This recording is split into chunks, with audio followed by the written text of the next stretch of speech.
지금 본격 사회 지도층을 위한, 지성인들을 위한 고품격 음악방송 약쟁이 스튜디오를 함께하고 계십니다. 지성인이라면 꼭 알아야 할 음악 이야기들을 들려드리겠습니다. 네, 저도 같이 합니다.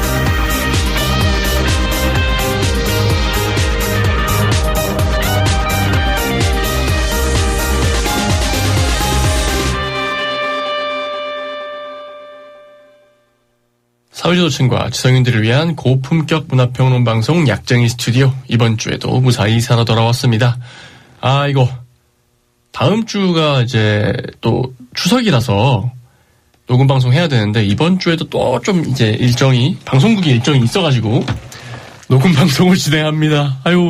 사실은 지금 추석 때 방송 나갈 거를 이미 녹음을 했어요. 방금 녹음하고 연달아서 이제 오늘 9월 11일 들으시는 분들은 오늘이죠. 저는 지금 9월 9일입니다.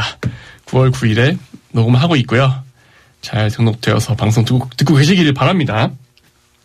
일단 추석 전에도 상당히 날씨도 덥고 그런 상태가 유지가 될 거라고 합니다. 게다가 물가도 어떻고 상당히 이제 더도 말고 덜도 말고 한가위만 같아라, 이런 말이 이제 옛말이구나 싶을 정도로 상당히 좀 좋지 않은 소식이 많이 들려오고 있어요. 그런데 이런 얘기를 하기에 앞서서 오늘은 좀 특집 코너 같은 걸 한 개 해볼까 합니다. 제가 최근에 참여했던 앨범 중에서 좀 소개를 하고 싶은 앨범이 있어가지고 그걸 소개를 하고 이후 방송을 진행하면 좋을 것 같습니다. 자, 소개해드릴 앨범은 아티스트 고디바의 터미라는 싱글이에요. 앨범이 아니라 싱글인데, 여러분이 이 노래를 들어보시면 아마 상당히 좀 낯선 느낌을 받으실 가능성이 있을 것 같아요. 보통 우리가 주로 듣는 특정 장르의 어떤 팝적인 혹은 어떤 노래를 주로 들으시는지 모르겠습니다만, 그런 노래들과 약간 첫인상이 좀 다르다라는 느낌을 좀 받거든요. 앨범 소개를 보면은 앨범 소개도 상당히 좀 철학적인 혹은 어떤 숨은 의미를 많이 담고 있는 그런 앨범이라고 생각이 들어요. 앨범 소개를 봤을 때는 어떤 사회적인 모습 혹은 상황, 현상 같은 거에 대해서 자기만의 어떤 생각을 좀 풀어내는 그런 이야기를 하고 싶었던 게 아닐까. 소개글은 그렇고, 노래를 막상 딱 들어보시면 우리가 가사 전달이 딱 되고 또 이야기가 직관적으로 들리고 이런 형태가 아니라 되게 돌려 얘기하는 가사 내용, 물론 가사도 영어입니다. 돌려 얘기하는 내용들인데다가 곡의 분위기도 막 선명하게 딱딱 내려 꽂히는 방식이 아니라 되게 흐릿흐릿하게 이야기를 혹은 곡의 악기들을 보여주는 방식입니다. 반대로 어떤 킥이나 베이스 같은 저역대의 에너지가 많은 요소들은 상당히 부각이 되어서 앞으로 딱 치고 나오고요. 그래서 이 곡을 작업할 때 또 마침 기회가 되어서 고디바님이 작업실을 방문하셔가지고 함께 작업을 했는데, 이거는 그냥 이야기를 딱 전달해서 앞으로 꽂히게 해야겠다, 이런 느낌보다는 그냥 이 곡 전체가 하나의 덩어리로서 이 곡 전체가 가지고 있는 에너지나 흐름을 그냥 되게 정리만 잘해서 전달해야겠다, 그런 정도의 느낌으로 작업을 진행을 했어요. 그리고 그래야 할 것 같았고요. 그래서 가사 내용을 들으시는 분들이 있을 거고, 혹은 이렇게 탁탁 치고 오는 어떤 리듬을 들으시는 분들이 있을 테지만, 저 같은 경우에는 리듬과 베이스 외에 중간중간에 나오는 되게 자잘한 요소 같은 것들, 그런 것들에도 되게 집중을 많이 해서 작업을 했었고요. 그리고 전반적으로 아마 여러분들이 평소에 들으시는 음악들보다 한두 스텝 정도 약간 무거운 상태가 아닌가라는 생각으로 느껴지실 겁니다. 그것 또한 약간 의도적으로 그렇게 조금 촥 가라앉은 무게감이 딱 잡힌 상태의 사운드를 의도한 것이 아닐까 하는 생각을 하고 이 곡의 작업을 접근을 좀 했습니다. 이 고디바라는 아티스트 분의 다른 앨범들, 기존에 발매됐던 다른 곡들을 들어보시면 상당히 좀 좋게 말하면 몽환적이다. 그리고 좀 낯설다라고 생각한다면은 좀 불명확하다라는 감정이 느껴지는 곡들이 많았었는데요. 그게 제가 평소에 낮에 음악을 들을 때는 그게 단점으로 작용할 수도 있다고 생각해요. 그런데 개인적으로 이런 음악들은 밤 혹은 새벽에 혼자 들으면 또 상당한 매력이 있는 음악들이라고 생각을 합니다. 원래 음악이라는 게 듣는 사람의 상황, 감정, 시간대 등에 따라서 인상이 확연하게 달라지는데요. 지금 이제 이 노래를 소개하고 들려드리는 오후 8시도 사실은 좀 이른 시간이라고 생각해요. 그런 음악들을 하시는 분이고 아마 방송 들으시고 잠들기 전이나 혹은 좀 새벽까지 깨어 있으실 분들이라면은 한 번 더 이 고디바라는 아티스트를 검색하셔서 음악들을 들어보시면 그 시간대에 그 새벽의 향기에만 느낄 수 있는 그런 것들을 상당히 살려주는 그런 맛을 가진 음악들일 거라고 생각을 합니다.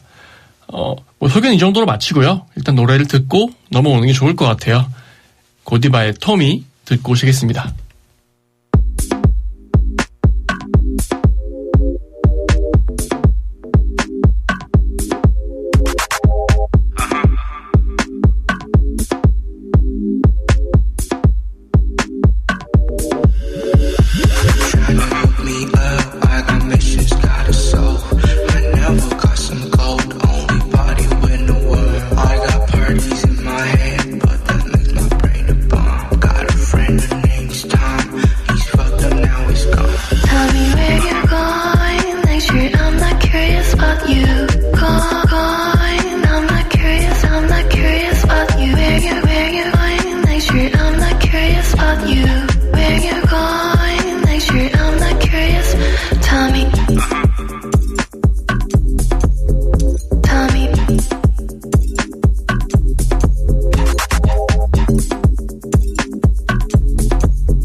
네, 토미 듣고 오셨고요. 개인적으로는 이제 제 오래 알고 지낸 널디나라는 아티스트가 이 곡에 참여도 했고, 그리고 또 이 고디바님과도 아는 사이여서 이 작업에 참여를 하게 되었는데, 제가 느끼기엔 상당히 둘이 추구하는 그리고 하고 싶어하는 음악의 컬러가 다르다라는 생각이 들거든요. 그런데도 어떻게 또 그 두 분도 오랜 친구이면서 또 음악적으로 협력도 많이 하는 사이가 됐다는 게 참 신기하기도 합니다. 물론 올해 저도 알고 지냈지만 널디나와 저도 하고자 하는 방향이 매우 다릅니다. 작업할 때마다 되게 진통도 많고 되게 어려움도 많고 소통에 좀 어려움, 뭘 원하는 거지? 하는 것들이 많은데 다행히도 이번 작업 같은 경우에는 비교적 수월하게 좀 진행이 됐고요. 뭐 제가 원래 개인적으로 좀 하고 싶어하는 방식은 훨씬 더 밝고 깔끔하고 막 되게 선명하면서 좀 가벼운 그런 걸 조금 좋아하는 편인데 이번 곡은 내 욕심, 내 고집을 부리면 안 될 것 같은 생각이 드는 형태의 곡이어서 그리고 솔직하게 말씀드리면 제가 많이 만들어본 장르의 곡도 아니고 제가 이 사운드적인 방향을 명확히 이해하고 있다라고 생각하지도 않기 때문에 조금 아티스트의 의견을 많이 반영해서 작업했던 기억이 좀 납니다. 어떻게들 들으셨는지 모르겠습니다. 뭐 딱 들어봤을 때 이런 그 곡의 메시지 혹은 흘러가는 무드가 내 취향에 맞다라고 하시면은 뭐 다시 한번 음원 사이트에 고디바 검색하셔가지고 들어봐 주시면 좋을 것 같습니다. 네. 자, 이 정도에서 뭐 소개를 마치고요. 이제는 본격적으로 이제 제 방송에서 원래 하던 이제 슬픈 얘기들, 쓴소리들 좀 할 건데 한 개씩 더 짚어볼게요. 자, 김포공항 인근 공장서 화재. 북한 풍선 기폭장치 추정물체 발견. 네. 얼마 전부터 이제 북한에서 오물풍선을 자꾸 보내가지고 사람들이 발견하고 뭐 이런 사건들이 있었습니다. 그리고 오물풍선이 오물이면 그냥 기분 나쁘고 말지. 근데 오물이 아니라 그게 병원균이나 어떤 화생방 공격에 활용하는 어떤 거였으면 사실 우리 일반 시민들이 접할 수 있는 장소에 그게 막 떨어지는 게 상당히 심각한 문제가 아니냐라는 얘기를 했는데 지금 공항 근처에 화재 발생한 곳에서 발견됐다. 일단 화재 때문에 뭐 또 인명피해는 다행히 없지만 1, 2억 원대 피해를 또 받고 맞다고 이제 공항 측에서 주장하고 있고요. 이게 그러면 뭐 자세한 사항은 조금 더 수사를 해봐야 하는 부분이지만 사실은 이미 이 풍선으로 통해서 뭔가가 전달되는 상황은 여러 차례 있어 왔고 그게 우리나라 이제 방공 경계망에서 100% 필터링이 되지 않는다는 것도 이미 알고 있단 말이죠. 그러면 물론 거기에 정말 공격의 목적을 가진 무언가가 담겨 있다면 거기서부터는 사실은 상당히 큰 문제가 되는 건데 그 촉발 지점이 이게 아닐까라고 생각도 들어요. 이 어떤 기폭장치 관련된 것들을 공항을 목표로 띄워서 기폭을 시켰는데 그게 마침 장소가 이제 공항 근처에 있는 공장일 수도 있고요. 공항을 노렸는데 혹은 공항을 노린 게 아니라도 그냥 어떤 무작위적인 장소를 노려서 여러 개를 띄우면 그 휴전선 인근 지역에 사실은 김포공항이면은 휴전선 인근이라고 보기도 애매해요. 워낙에 우리나라 이제 붙어 있고 서울 자체가 그러면 사실상 대부분 다 휴전선 인근이라 봐야 되거든요. 이런 장소까지 이 풍선을 통해서 뭔가 테러 형태로 공격을 할 수 있다라는 것이 판명이 되면 이거는 좀 심각한 문제가 아닐까. 이거를 어떻게 방지하고 잡아야 될지도 빨리 대책을 마련해야 되고 이런 행동을 하는 것 자체에 대한 사실 응징도 좀 필요한 게 아닌가 생각이 들어요. 우리나라가 선제 공격을 하기엔 상당히 부담스럽다는 것도 이해합니다. 선제 공격을 했을 때 이제 비대칭 전력이라고 하는 그런 무기들로 공격을 하게 되면 뭐 냉정하게 말해서 잃을 게 많은 건 우리 쪽이다 라는 것도 저는 생각이 들거든요. 그럼에도 그냥 솔직히 말하면 이제 오냐오냐 하는 거잖아요.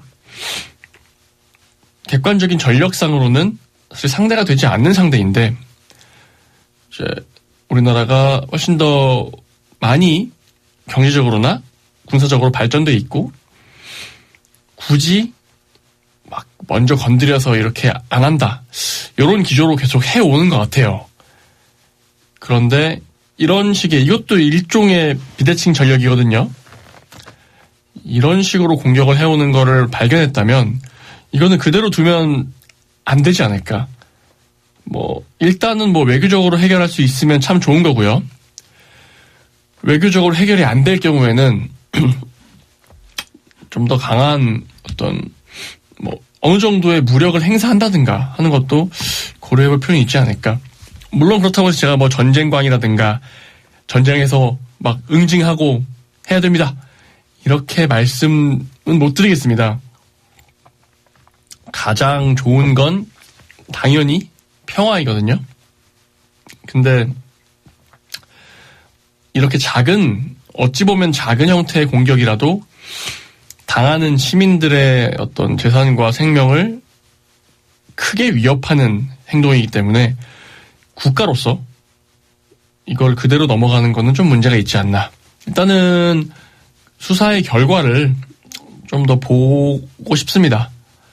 이게 우연찮게 다른 경로로 발견이 된 건지 아니면 공격의 의도를 가진 최근에 온 어떤 기폭 장치인지 충분히 확인을 하고 그 이후에 어떤 의견을 모아서 대처를 해주시기를 좀 바랍니다. 가만히 있는 것만이 능사가 아니다라는 말을 개인적으로 좀 드리고 싶고, 제가 다양한 오해를 많이 샀습니다만 저는 북한을 그렇게 긍정적으로 생각하고 막 친근하게 보고 이런 사람은 딱히 아니에요.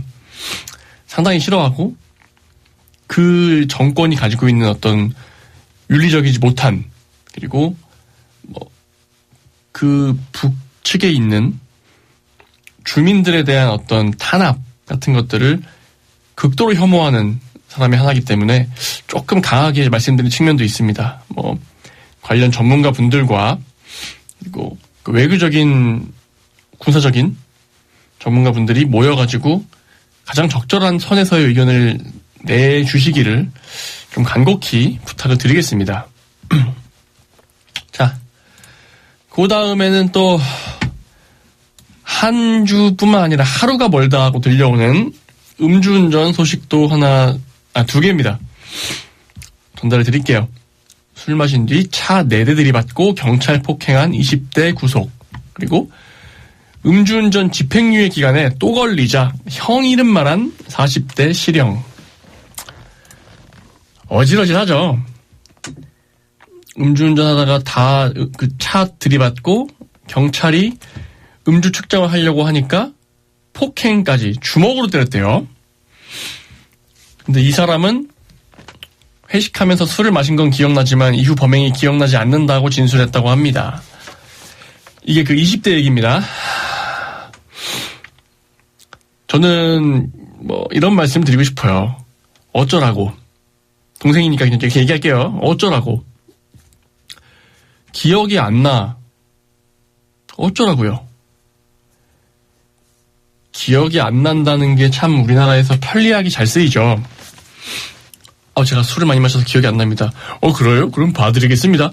이렇게 하는 경우가 너무 많았기 때문에 일단 발뺌하자 라는 거거든요. 저도 어린 시절에 술을 마시고 이제 블랙아웃이라고 보통 얘기하죠. 필름 끊기는, 기억을 잃어버리는 경우를 간혹 경험해봤습니다. 그리고 실제로 까맣게 기억이 안 나는 경우들이 많아요. 그런데 그 기억이 안 나는 상황에서 뭔가 실수를 했거나 이랬을 때 그 실수가 솔직히 우리나라에서 엄청 관대한 편입니다. 그런데 일정 선을 넘은 실수를 했다. 그건 실수가 아니에요. 그건 본성입니다. 저 같은 경우에도 20대 초반 이런 시절에 술을 먹고 막 필름 끊기고 막 토도 해봤고 그런 이제 주변 분들에게 되게 번거롭게 한 그런 일들을 했었습니다. 어떻게 보면 좀 부끄러운 과거고, 다행히 이제 함께 있던 그 선배 형들이 잘 챙겨가지고 좀 재워주고 막 이래가지고 큰 문제 없이 지나갔었고요. 그 다음날에 일단 혼은 좀 나죠. 그런데 이미 재산 피해도 상당히 입히셨고 폭행까지 했다. 이거는 제가 취중에 실수했습니다 정도로 넘어가는 거는 불가능한 상황이 됐습니다. 그리고 20대 정확히 몇 살인지 모르겠습니다만 이 정도의 상황, 그러니까 사람을 때렸다라는 건 저는 개인적으로는 그 맨정신이어도 그냥 그럴 놈이다 라고 생각합니다. 저는 술을 그렇게 많이 먹고 다녔음에도 사람을 폭행한 적 한 번도 없고요. 술을 먹지 않은 상태에서 폭행한 적도 없고요. 폭행을 하고 싶다는 생각이 든 적은 당연히 있죠. 근데 실제로 옮길 엄두는 못 냅니다. 그게 그냥 제 기질이고 제 성격인 거예요. 운전을 하면서 승용차 때려받고 도망가다가 경찰까지 때리려고 했다. 때리려고 한 게 아니라 때렸죠. 그러면 그런 놈인 거다. 뭐 별로 옹호하거나 막 이 사람을 이해해주고 싶은 마음은 잘 없어요. 그냥 충분한 가중처벌 받으시고 깜빵 갔다 오셔서 술 끊으시기를 개인적으로 바라고요.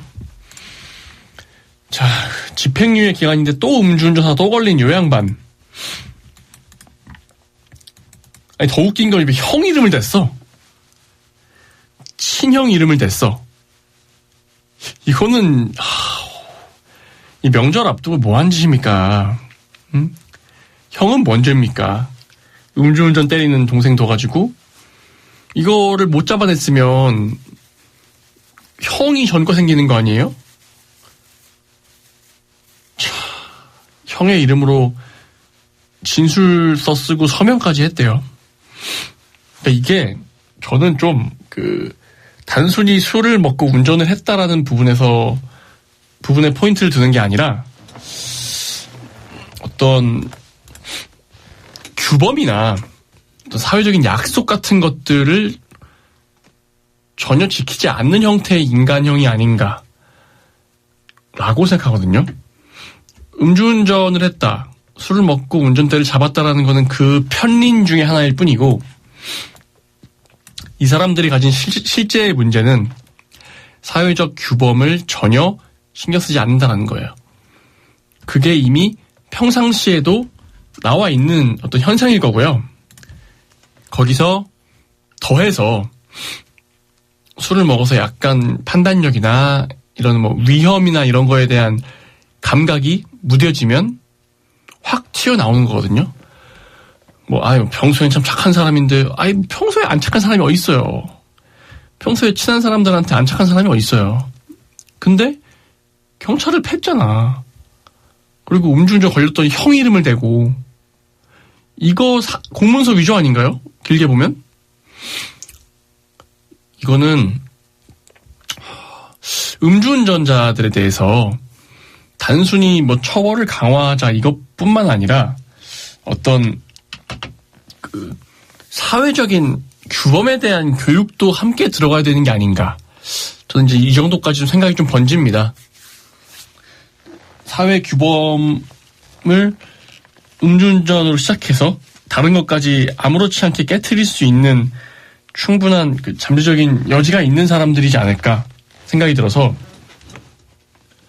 그냥 음주운전 형량을 강화해서 빨리 처벌을 크게 하고 해서 멈추면 안 될 것 같다 라는 게 좀 최근에 좀 제가 드는 의견이고요.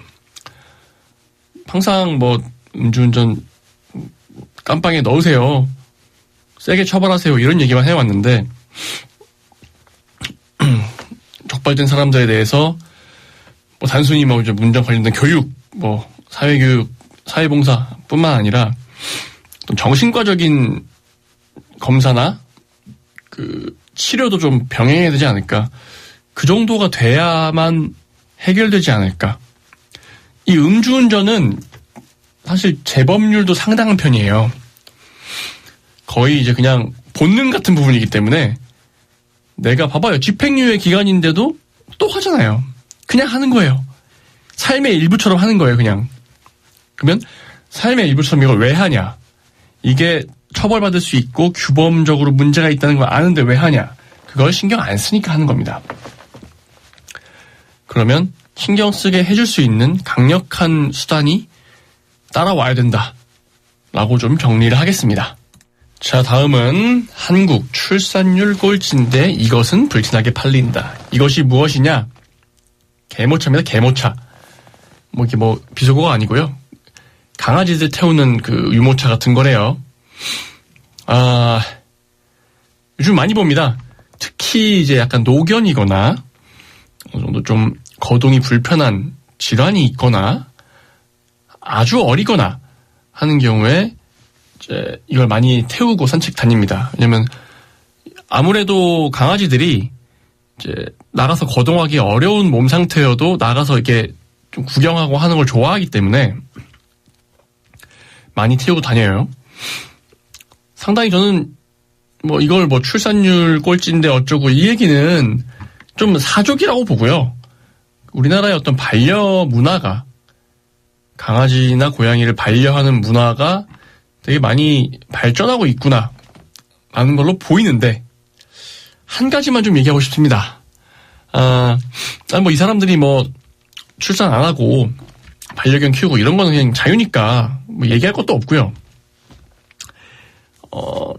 개모차에 태웠다고 해서 그냥 방치하면 안 된다 라는 말씀을 드리고 싶어요.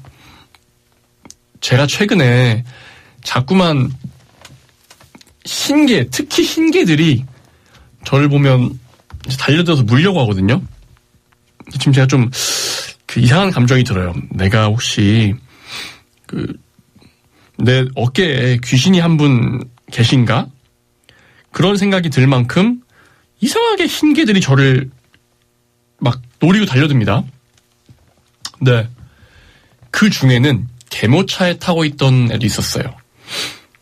그러니까 목줄을 하고 하네스나 이걸 하고 이제 리드줄을 하고 다니는 게 아니라 개모차에 개를 태워놨는데 어떤 고정할 수 있는 뭐가 하나도 없던 거죠. 그러니까 얘가 저 정말 아무런 위협 행동하지 않고 그냥 지나가거든요. 그냥 쓱 보고 강아지네 하고 지나갔어요. 제가 따로 강아지를 위협할 이유도 없잖아요. 근데 갑자기 제가 지나가니까 으르렁거리면서 개모차에서 뛰쳐나와서 따라오더라고요. 그럼 저는 뭐 했겠습니까? 당연히 바로 발로 찰 준비를 했죠. 왜냐면 나도 살아야 되니까. 근데 다행히 얘가 바로 저를 물진 않았고 제 발치에서 계속 으르렁거리면서 짖고 있어가지고 이제 주인이 잡아가지고 다시 데려갔는데 저는 좀 문제 있다 보거든요. 흰개를 키우는 사람이 유독 약간 멍청이들인 거야? 뭐야? 모르겠는데 이상하게 흰개 키우는 사람들이 자꾸 저에게 달려들고 그 개들이 컨트롤을 못해요. 갑자기 막 빵 달려드는 거를 항상 이제 준비가 되어 있어야 되거든요. 통제할. 근데 개모차 같은 경우에는 그런 위험성이 더 있다. 왜냐면 리드줄은 기본적으로 특정 3m, 5m 이제 줄에 제한이 있고 물론 그것도 줄을 놓치고 막 잃어버린 애도 있습니다. 그러면은 저는 개인적으로 그런 상황이면 주인을 패야 된다. 이런 생각인데 줄을 놓치거나 하는 것보다 개모차는 그냥 훌쩍 뛰어넘어가서 달려가 버리면 일반적으로 주인이 못 잡아요.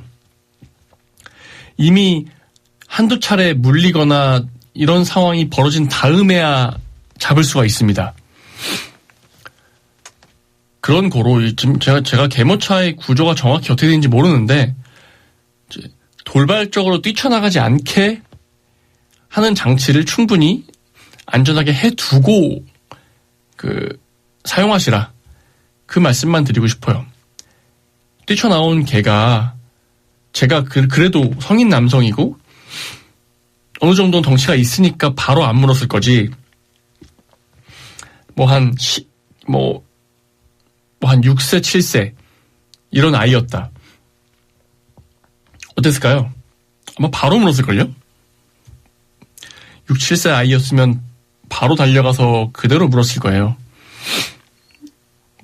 특히 요즘같이 이제 반바지 입고 다니거나 여름이니까 이런 시기에는 그냥 그대로 발목이나 어딘가를 물렸을 겁니다.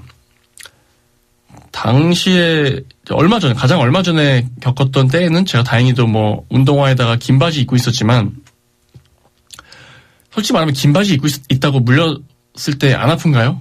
똑같아요. 그러니까 그 개가 당신은 안 물겠죠. 당신은 주인이니까 안 물겠죠. 근데 지나가는 사람한테 언제 어떻게 갑작스럽게 공격성을 발휘할지 사실은 모르는 겁니다. 저도 개인적으로 친분이 있는, 관계가 있는 강아지들은 저를 되게 좋아하고 저도 되게 긴장을 풀고 대합니다. 뭐 부모님 댁 강아지나 뭐 이런 강아지들은 그냥 가요. 어차피 우리 다 얼굴 아는 사이니까. 근데 지나가는 강아지가 위협적인 행동을 하면 저도 무섭습니다. 그러니까 개인적으로 방어하는 행동, 방어하는 자세를 취할 수밖에 없고 더 심각한 문제가 발생하면 저도 폭력적으로 대처할 수밖에 없어요.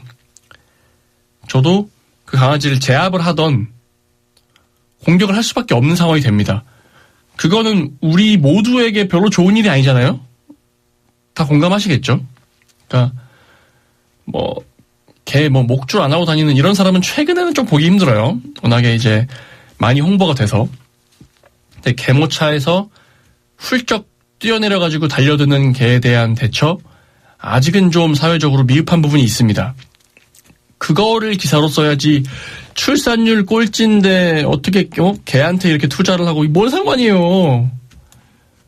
출산율이 꼴찌인데 너는 아이도 없으면서 개모차를 사가지고 개를 태우고 다녀? 이게 뭔 상관이에요? 이게 기사로 사회적인 문제라는 식으로 쓸 필요가 있는 얘기입니까? 가정을 꾸려야지요. 어디 개를 유모차에 태우고 앉아있어요. 이런 식으로 얘기하는 기사가 도움이 될까요? 기자님들, 제발요. 부탁드립니다. 네. 이 정도로 마치고요. 자, 다음 얘기는 직장 동료 출근하기 기다렸다가 집 앞에서 대나무 둔기로 살해. 50대 남성인데요. 개인적으로 약간 좀 일하면서 약간 사이가 안 좋았다고 합니다. 네. 대나무 둔기를 깎아가지고 막 준비까지 했다고 해요. 준비해놓고 출근하는 걸 기다렸다가 살해를 했습니다. 자, 어떤 원한을 가지고 있길래, 어떤 불화였길래 그 아침 시간대에 사람한테 이 정도까지 했나? 라는 생각이 듭니다. 아니, 그렇잖아요. 대나무를 깎아서 날카롭게 깎은 다음에 내가 이 사람을 찔러야겠다라고 생각을 하고 행동을 한다는 거. 게다가 나이도 어린 나이가 아니에요. 50대인데. 당연히 이분은 특수하게도 준비까지 했으니까 또 관련된 가중처벌까지 받고 형을 사실 거고, 제가 내부 상황을, 내막을 잘 모르는 상황에서 그냥 살짝만 첨언을 하자면, 직장 내 혹은 사회적인 관계 내에서의 갈등을 해결하는 방식, 그리고 갈등 해결을 돕는 사회적인 시스템도 조금 더 준비가 되어 있으면 좋겠다 하는 정도로만 좀 가름하겠습니다. 그 다음엔 좀 더 민감할 수 있는 얘기들을 좀 얘기할게요. 자, 이거 2개인데 수업 중 어려운 수학 문제 풀지 마세요. 우리 아이 열등감 느껴요. 수업 중 받아쓰기 하지 마시고 우리 아이 틀린 것 빗금 치지 마세요. 교실 내 에어컨 늦게 틀었다고 아동학대로 신고하는 학부모들. 요게 첫 번째 기사고요. 중학교 여자 동창 딥페이크 만든 고3 부모가 한 말. 관심 없다. 우리 애 수능 공부해야 된다. 10월에 논술 시험이 있고 관리형 학원에 있어가지고 나는 못 만난다. 이게 지금 우리나라 어떤 교육에, 그리고 가정교육의 현 주소 중에 하나라고 생각합니다. 물론 정말 잘 훈육하시는 부모님도 많이 있을 거예요. 근데 저는 주변에서도 사실 이런 사람 많이 봅니다. 그러니까 그 극성 맞다라는 표현들을 옛날에 많이 했어요. 근데 지금은 이제 그런 표현도 좀 옛날식의 표현이 됐죠. 자, 저도 얘기 이미 들었어요. 현장에 있는 사람이 들었어요. 그 옛날에는 막 몇 번 나와서 문제 풀어보자 뭐 이런 식의 그거 많이 했잖아요. 근데 요즘에는 그렇게 하면 학대라고 해서 신고가 들어온답니다. 여기까지는 뭐 그래요. 조금 이해할 수는 있어요. 뭐 일부러 예를 들어서 악의적으로 그럴 수 있거든요. 이 친구가 못 풀 문제인데 이제 앞으로 불러가지고 풀게 해서 다른 아이들에게 좀 부끄러움을 주게 한다든가 하는 방식으로 그걸 악용할 수 있습니다. 충분히 교사가. 이해합니다. 수학 문제 어려운 거 풀게 하지 마세요. 뭐 좋아요. 네. 받아쓰기 하지 마시고 우리 아이 틀린 거 빗금치지 마세요. 그러면은 학교를 보내지 마세요.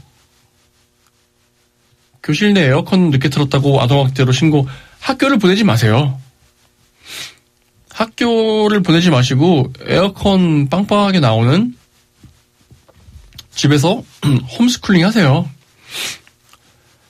그 심지어 나와서 풀게 한 것도 아니고 그냥 왜 어려운 걸 풀게 하냐. 그냥 쉬운 문제만 다뤄라. 라는 식으로 이제 항의하는 경우도 있다고 합니다. 그 수학 교과에 나오는 게 너무 쉽고 하니까 심화 문제를 숙제로 내주거나, 근데 그거에 열등감 느끼고 상처받고 그런다 하면서 화를 낸다고 해요. 근데 상처받고 열등감 느끼고 기분 나쁜 경험을 하려고 학교에 가는 겁니다. 물론 부당한 폭행과 부당한 정서적인 학대를 당하는 건 안 돼요. 근데 이 부모님들도 살아보셨으니까 아실 거 아니에요. 살면서 한 번도 어떤 상처받지 않고 한 번도 열등감 느끼지 않는 사회적인 관계가 있나요? 선생님이 아무것도 안 해도 기본적으로 학교에 가서 친구들과 어울리면서 다양한 감정을 느낍니다. 그거는 부정적인 감정도 있을 것이고 긍정적인 감정도 있을 거예요. 근데 그 모든 걸 차단한 상태로 아이를 학교에서 가르쳐라. 불가능합니다. 불가능한 얘기예요.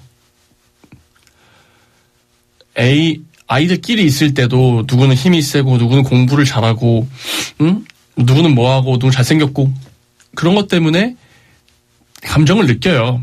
그 상태에서 그 감정을 이제 적절하게 다루고 어떤 내 자아를 만들어가는 과정들, 그리고 사회적 관계를 맺어가는 방법을 배워가는 과정들이 학교의 어떤 주축이라고 저는 보거든요. 그러면 왜 친구들이랑 한 반에 두는 것도 가만히 두십니까? 그 친구 중에서 내 애보다 잘난 애들이 얼마나 많을 텐데? 그 잘난 애들 같이 있으면 우리 아이 열등감 느껴가지고, 얼마나 힘들어하겠어요. 친구 한 명도 없게 지내야지. 이거 과잉보호입니다. 이렇게 하시면 안 돼요. 이거 애 망치는 짓입니다. 보호해야 될 포인트에서 보호하고, 아이가 스스로 이제 경험을 통해 배우고 깨우쳐 가야 되는 포인트에서는 스스로 깨우쳐야 됩니다. 자, 예를 들어서 제가 초등학교 6학년 때 우연찮게 학원을 좀 다녔어요. 그러다가 이건 진짜 우연찮게 해요. 우연찮게 그때 전교 1등 했습니다. 초등학교 때. 그래서 막 그 학교에서 막 사람들이 막 오 이러니까 학원에서도 그 소식을 듣고, 제가 다니던 학원이 좀 당시 그 동네에서의 좀 유명한 데였어요. 심화반에 들어와서 중학교 교과를 해보자. 그래가지고 그때 추가 비용을 받았는지 기억이 안 나는데 남들 수업 끝나고 한 2시간인가 더 했습니다. 왜 그랬는지 모르겠어, 힘들게. 근데 그때 딱 가니까 그 2차 방정식을 내가 모르겠더라고요. 2차 방정식 그 등호에서 2항을 하잖아요. 근데 2항을 어떻게 하는지 진짜 하나도 모르겠더라고요. 근데 거기 같이 있던 그 심화반에 있던 친구들은 잘해요. 와, 얘는 어떻게 잘할까? 나랑 똑같은 나이인데, 나랑 동갑들인데 얘는 왜 이렇게 잘하고 나는 왜 이렇게 못하지? 전교 1등한 직후에 그런 그 열등감을 느꼈습니다. 나는 허접이구나. 근데 그래서 심화반 들어간 그 권한 학원 원장님을 막 찾아가서 막 난리를 치고 했을까요? 아니에요.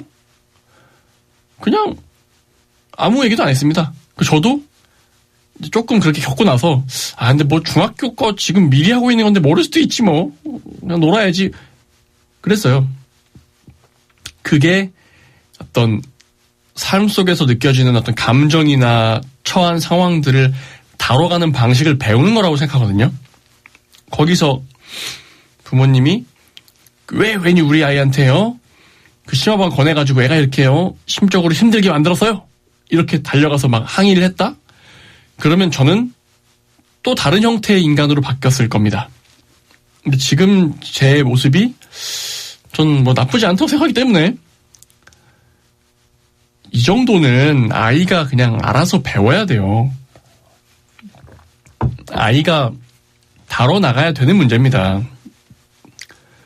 그런 것들을 무작정 보호하고 무작정 그냥 없애버린다고 해서, 환경에서 없애버린다고 해서 이 아이의 발전이 명확하게 되는 것도 아니고, 그리고 이런 상처를 적절하게 발달해야 할 시기가 아니라 뒤늦게 접하게 됐을 때 이 아이가 받을 충격은 훨씬 더 거셉니다. 뭐 요즘에 뭐 대학생들도 이제 뭐 부모님이 달려와서 그렇게 하는 경우들이 있다고 해요. 근데 대학생 지나서는요, 직장에도 그런 경우가 있다고 해요. 근데 그 이후에는요, 30대 넘어가가지고 이제 막 연애를 했는데 여자친구가 찼어.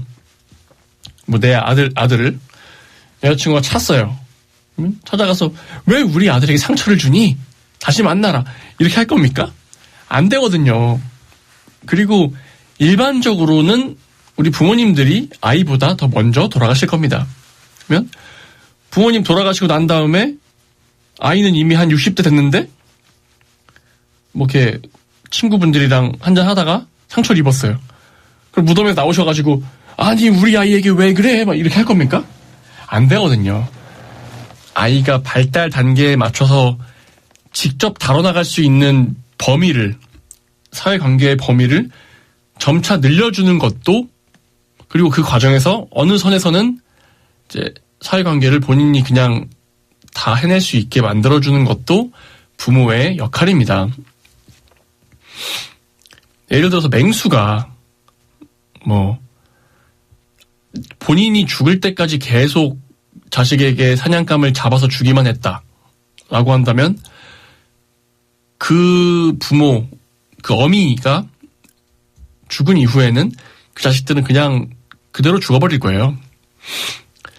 사냥하는 방법을 놀이로써, 그리고 시범을 보여주고 아니면 약간 약화시킨 사냥감을 봐서 실습시켜주고 하는 과정을 통해서 이 이제 어린 개체들도 본능적인 걸 일깨우고 사냥을 하게 됩니다. 그걸 차근차근히 알려줘요. 생각보다. 당장 뭐 이제 아직 태어난 지 얼마 안 된 새끼한테 야 여기 가젤 잡아와 이렇게 안 합니다. 처음에는 새끼들끼리 뒤엉켜 놀면서 자연스럽게 이제 몸의 행동을 배우고, 그 다음에는 작은 사냥감을 이제 살짝 제압해서 준 다음에 알아서 좀 그 움직임을 익혀봐라 하고, 좀 큰 다음에는 사냥 같이 나가면서 시범 보여주고, 이런 식으로 나름대로 동물들도 단계가 있어요. 근데 사람은 그 단계가 훨씬 더 세분화되어 있고 훨씬 더 다양한 사회적인 상황과 관계가 있습니다. 이걸 무작정 그냥 보호한다고 해서 되는 게 아니에요. 자, 두 번째 얘기로 갑시다. 중학교 때 딥페이크를 했던 애를 지금 이제 부모가 보호를 하고 있어요. 우리의 수능 시험 봐야 된다고요. 다시 한번 말씀드립니다. 어쩌라고요. 수능 올해 못 보면 인생 끝납니까? 수능 시험 보는 게 이 딥페이크 피해자들의 어떤 피해보다 중요한 거 절대 아닙니다. 수능 내년에 보면 되고요. 그리고 막말로 인간이 안 된 놈들이 수능 잘 봐가지고 대학 가면 뭐 할 거예요. 대학 가면 또 뭐 범죄 저지르겠지. 술 먹고 막 차 타고 막 경찰 패고 이러겠지. 결국에 중요한 거는 그 사회적인 규범을 지켜나가는 그런 성인으로 만들어지는 건데 그저 그저 입시 준비, 그저 대학, 딴 집 애가 무슨 딥페이크 피해를 당했건 뭐건 뭔 상관임. 우리 애 대학 가야 되는데 이런 태도로 애들을 훈육을 하면요. 중요한 게 아니구나. 그냥 내가 그냥 대학 잘 가가지고 돈 잘 벌고 하는 게 중요하지 이런 건 별로 중요한 게 아니구나를 배워버려요.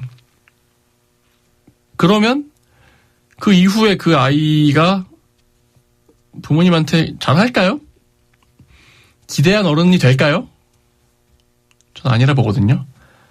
저는 이런 사건 볼 때마다 항상 드는 생각이 있습니다. 콩콩 팥팥. 콩 심은데 콩 난다. 이 사건 접하고 우리 아이가 잘못했구나. 이건 명확히 훈육을 하고 책임을 지게 하고 넘어가야 하겠다. 라고 생각하지 않는, 그러니까 규범이나 어떤 범죄, 법 같은 거에 상당히 둔감한 부모인 거예요. 그리고 그런 부모 밑에서 그런 거에 상당히 둔감한 자녀가 만들어집니다. 그러면 진짜 좀 너무 제가 지금 방금 떠오른 게 너무 막말이라서 참겠습니다. 네? 그 이후에 어떤 대가를 치르더라도 원망하지 마세요. 그리고 그 대가는 반드시 치를 겁니다. 당신이 이 아이를 괴물로 키우고 있고 그 괴물의 피해자는 아마도 추후에 당신이 될 겁니다. 그러면 그때 내가 아이를 잘못 키웠구나라고 생각하지 마세요. 그냥 내가 이렇게 키웠으니까 나를 제물로 삼겠지 뭐. 그래. 앞으로 그렇게 쭉 살아라. 왜냐? 내가 그렇게 키웠으니까. 받아들이고 그냥 조용히 눈 감으세요. 그럴 자신 없으시면 지금이라도 바로 잡으셔야 됩니다. 이걸 바로 잡지 않고 넘어가면 이 아이는 높은 확률로 괴물로 성장해서 한 5년 정도 후에 또다시 우리의 9시 뉴스에 나올 겁니다. 제가 관련 전문가도 아니고 그냥 지나가는 그냥 시민 1인데요. 그럼에도 장담해 보겠습니다. 이 아이는 괴물로 자랍니다. 지금이 마지막 기회일 수도 있습니다. 좀 깝깝해요. 어떻게 우리 사회가 이런 아이들을 다룰 수 없을 정도까지 이제 이렇게 망가졌는가 라는 생각이 들고 이 아이를 처벌하거나 그냥 정당한 훈육을 하는 것들도 문제 제기를 하는 정도로 우리가 떼쓰는 것들을 많이 봐줘왔구나라는 분노도 함께 듭니다. 어떤 선에서는 강성한 의견이어도 커트하는 것도 필요합니다. 목소리 크고 시끄럽고 막 트러블을 크게 만드는 사람들이라고 해서 잘 달래서 보낸다. 이런 방식으로 사회가 굴러가면 안 돼요. 과거에 제가 그 동사무소에서 막 행패 부리는 사람들 얘기할 때 그 얘기했습니다. 1번. 그 지자체 기관장이 나와서 해결해라. 그걸로 해결 안 되면 기관에 한 명씩 경찰 두고 그냥 무력으로 제압해라. 어쩔 거예요. 상대가 이성적으로 대화가 안 되는 상대인데 그거를 어떻게 달래가지고 어떻게 해볼 생각을 왜 합니까? 마찬가지입니다. 부모가 우리 애 수능 봐야 돼요. 경찰이 바로 알바노 해야지. 그래요? 응 기소, 응 민사, 응 형사, 응 소년원 바로 해야죠. 이거를 봐주고 그래요. 수능 볼 때까지 기다려드리겠습니다. 아유 죄송합니다. 뭐한 짓입니까? 우리 아이한테 열등감 느끼게 하는 행동 하지 마세요. 수업 때 그런 거 하지 마세요. 알바입니까? 열등감을 느낀다는 건 둘 중에 하나입니다. 뭔가 자신에 대한 정보를 다루는 방식이 잘못되어 있거나 아니면은 그냥 그 분야에 대해서 열등한 거예요. 그 분야가 열등하게 나쁜 거냐? 글쎄요. 사람이 다 잘할 수 있습니까? 그럴 수 없어요. 저도 특정 분야는 잘 못합니다.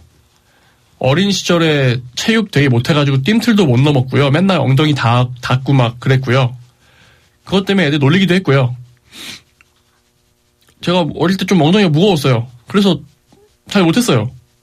농구 이런 거 저 못해가지고 그 자유투로 실기 보면 한 골도 못 넣었거든요.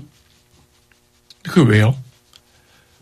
그게 그냥 난데 그러면은 우리 아이가 너무 심적으로 힘들어하니까 체육하지 마세요. 체육 실기 보지 마세요. 이럴 겁니까? 말이 되는 소리를 해야 그러시군요 하고 넘어가지 말도 안 되는 주장을 하면 그냥 넘어가 드리는 게 말이 안 되거든요. 그러니까 사회적으로 도움이 안 돼요. 부디 좀 상식선에서 행동하는 사회가 되었으면 하는 강한 좀 바람을 좀 가져봅니다. 저도 좀 힘들어서 그래요. 어떻게 이런 짓을 할 수가 있어요.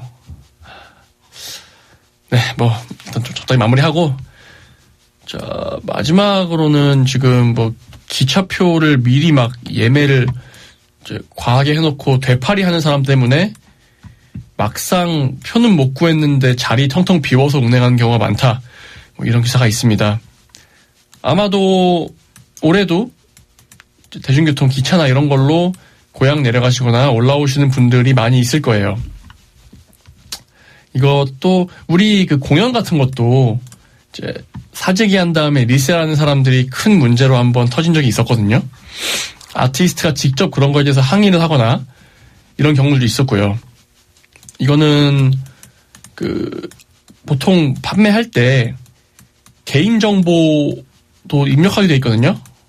그러면 취소한 사람들의 인적사항을 확인해서 이제 악의적인 수준으로 어떤 취소표가 많은 경우에는 예매를 불락을 매깁시다. 저도 부모님 뵈러 갈 때 항상 대중교통으로 이제 이용하는 입장에서 그리고 왔다 갔다 할 때 무궁화호 같은 거 많이 경험했어요. 맨날 매주 만석이에요. 근데 운행 직전에 취소표가 막 풀립니다. 그러면은 그걸 신라 같은 희망을 품고 서가지고 새로 고침 누르고 있는 거예요. 그러다가 취소표가 풀리면 빨리빨리 예매해가지고 타고 아니면 정말 급한 일이 있으면 그냥 탄 다음에 그 영무원분들 돌 때 제가 정말 급한 일이 있어가지고 일단 급하게 이쪽 탔습니다. 지금 결제할게요. 이래버립니다. 이게 뭐예요?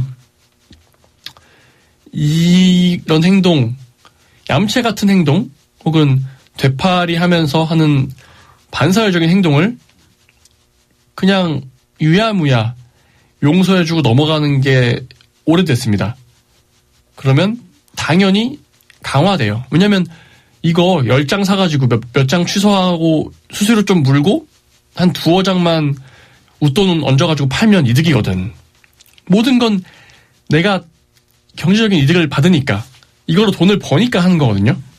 그러면 취소 수수료를 높게 하는 것도 하나의 방법 됩니다. 왜냐면 취소하면은 그만큼의 핸디캡이 확 오니까 덜 하게 될 수 있어요. 그리고 심하게 너무 많은 걸 사재기한 다음에 너무 많이 취소하는 사람들은 예매를 못하게 합시다. 그 정도가 그렇게 막 인권 침해인가요? 그렇진 않다고 보거든요. 그냥 고향 내려가는 선량한 시민들의 이동권을 위해서 좀 간곡히 대처해 주시기를 부탁을 드립니다. 자, 오늘 어떻게 두런두런 얘기하다가 보니까 시간이 후딱 흘렀는데, 마지막 노래로 또 하나 듣고 마무리하겠습니다. 추석 연휴가 곧 다가옵니다. 안전하고 행복한 시간 보내시고 맛있는 거 많이 드시고 조심해서 다녀오시기를 바라고요. 좋은 휴식 되시기를 또 바랍니다. 신정아님의 모놀로그 듣고 오늘 방송 마무리하겠습니다.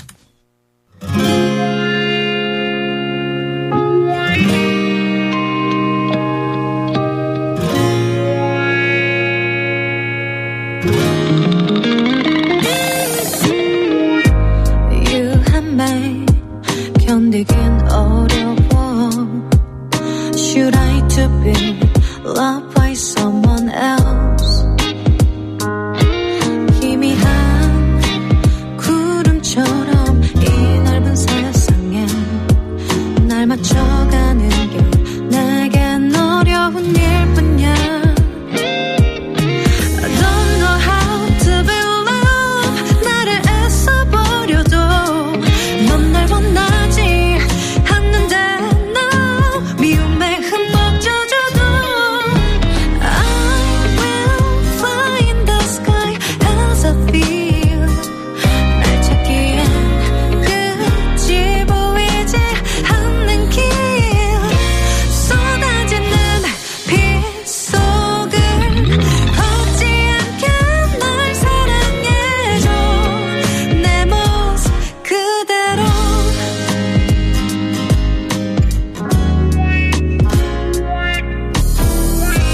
You 정말 내 맘을 아는지. I want to be loved by someone else. 머리 위 구름처럼 수많은 생각에 날 맞춰가는 게 내겐 어려운 일뿐이야. I don't know how to hurt you. 너를 애써 놓쳐도 널 사랑하지 않는 건 아냐. 미움이 쏟아내려도 I will fly in the sky as I feel. 날 찾기엔 끝이 보이지 않는 길. 취업 준비 힘들다. 수강료에 응시료에. 포기하지 마. 성남 거주 미취업 청년에게 수강료와 응시료를 최대 100만 원까지 지원해주는 청년 취업 올패스가 있잖아. 한도 내에서 상시 신청 가능하니까 잡아봐 어플라이에서 확인해봐. 당신의 취업 전사 성남. 엄마, 나 용돈 좀 올려줘. 이거 친구가 준 거예요. 아이들의 일상을 관심있게 들여다보면 도박으로 힘겨워하는 아이들의 구조신호가 들립니다. 다양한 형태로 드러나는 청소년 도박. 그들의 구조신호에 응답해주세요. 공익광고협의회. 지역민의 소리, 희망 속의 공감. 여러분께서는 지금 90.7MHz 성남 FM 방송을 듣고 계십니다. 성남의 지역 라디오 방송 성남 FM 방송은 청취자 여러분의 참여와 다양한 의견을 기다리고 있습니다. 성남 FM 방송 홈페이지 www.fmnara.com 또는 전화번호 703-6100번으로 참여 부탁드립니다. 여러분의 소중한 의견은 정성을 다해 프로그램에 반영하도록 노력하겠습니다. 우리 주민과 함께 만들어가는 방송 성남 FM 방송입니다.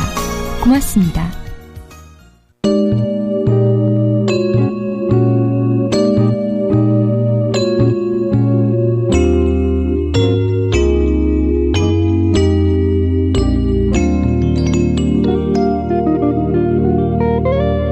(90.7MHz) 성남 FM 방송입니다.